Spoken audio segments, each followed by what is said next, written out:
एक दिल होके इन बनियों के राक्षसी पाप को दबे कराओ तो संसार का भला होवे। और जिन लोगों ने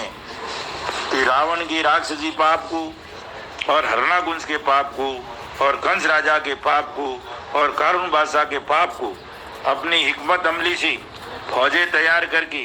और लड़ाया करके छोड़ाया था और पाप छोड़ाने के सबब से उनका नाम इस दुनिया में अब तक मशहूर है। फिर इन बनियों की राक्षसी पाप से तमाम जान की औलाद को आराम हासिल होने के सबब से वाकिफ करता हूँ कि तुमको राक्षसी पाप के जादू से भुला रखा है जब तुम इनके जालों को खिलाफ जानते हो, परंतु यह ख्याल नहीं करते कि जिन जिन शख्सों ने राक्षसी विद्या को पकड़ के और तमाम दुनिया को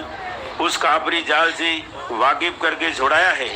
और पाप के करने वालों को संसार के हाथों से गारत कराया है, सो उनका गुण और एहसान तमाम जान के राजा बादशाह और रईत वगैरह ने माना है। और सुख प्राप्त होने के सबब से संसार के लोग अब तक उन भक्त लोगों के शुक्रगुजार हैं कि जिन्होंने जमीन पर रहकर काफरों के जालों से संसार को बचाया है। अगर भक्त लोगों ने संसार को पहले नहीं उबारा होता तो संसार जब ही गारत हो जाता, परंतु ईश्वर परमात्मा ने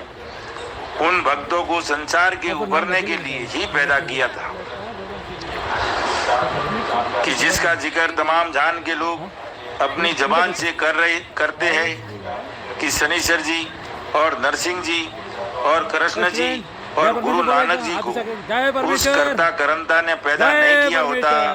तो बेशक रावण और हरणाकुंज वगैरह अपने राक्षसी पाप से गारत करते और कुल विलायतों में अपना राज करते, परंतु परमात्मा जी ने हम तुम लोगों के रहने के लिए खूब पैदा किया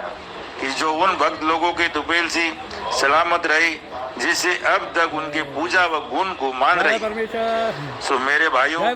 जब कोई दुश्मन किसी मुल्क के ऊपर फौज लेके चढ़ आता है,